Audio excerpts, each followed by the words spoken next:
Hey everybody, it's BattleBear here, and I have been playing this new and probably the most popular mod on Bannerlord as of late called Warlords.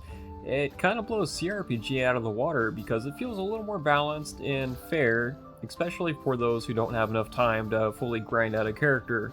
Everybody's stats start out the same, and the only difference is you play through these battle modes and siege modes to get better gear and gold, and it's pretty casual, where skill really matters. Now, it does favor European players because that's who has the most population, and ping will make a difference.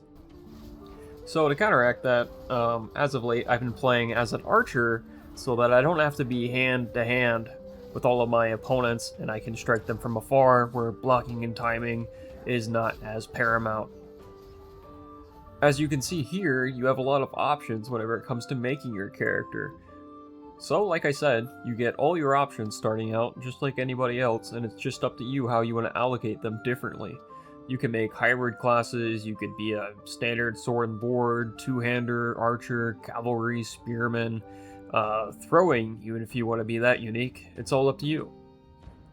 The hardest part about this mod is honestly just gearing up with that initial gold allocation to get to be a heavily armored guy like a tank, or if you want the nicest bow and arrows to boot.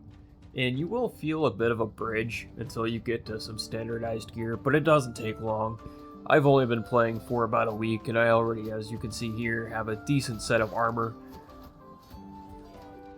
And the difference between standard weapons that you can get within those first hours and late game weapons are not vastly different, so it still will mostly depend on the individual user's skill. And that's the best part about playing Bannerlord or even Warband, is just skill. If you're gonna be bad at the game, you're never gonna win a 1-on-2.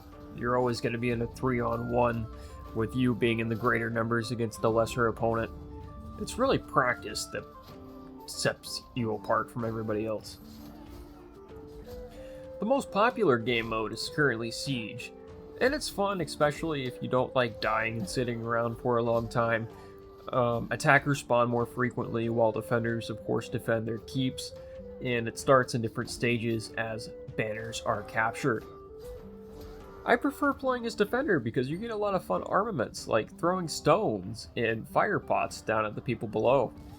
Attacker is fun too, though, because you, of course, have your ballistas and catapults, trebuchets, battering rams even. And a lot of players are good enough to coordinate, hey, we're going to attack the leftmost or rightmost flag, or go down the center with the battering ram. Some of these fights take a lot of concentration. You will be dinked if you happen to attack your teammates too frequently, and it'll affect your gold payout, which is the primary resource for most players. So you need to be mindful of that, and you get paid more depending on your participation and objectives taken and damage done to opponents before being deducted from friendly damage. I like that you can supermax one of your 3 primary skills so you can unlock the final evolution of the tree of the associated ability that you really want to gear up to, such as my bow skill being maxed out currently. I've done that so I have the most accuracy and damage with it, because I am extremely proficient.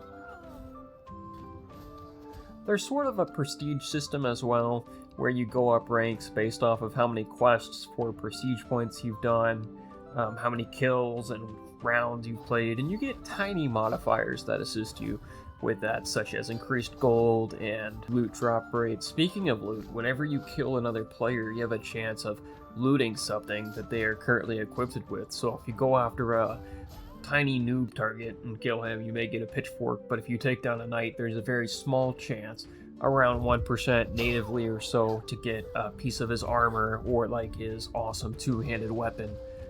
It won't sell for as much, but you can use it to its full extent, as long as your stats meet it. Like, you need a high enough Vig stat to wield heavy armor, so you can't just be an archer and be fast and tanky, because that would be crazy. That's how they really balance everything. Or you would need strength and enough stat in the allocated weapon to be able to wield it. There's a really neat clan/faction system as well, where you can sort of band together with other players and do more structured play too. It's not just sieges and battles and duels. It can be very organized and you really just fight for bragging rights besides a global leaderboard that you can check out at any time for the richest and best players. Achievements, as you can see here, also help out your character with getting those prestige points that you need to get to the next rank. I know I'm getting pretty close to Squire, but it goes up with a pretty distinct curve.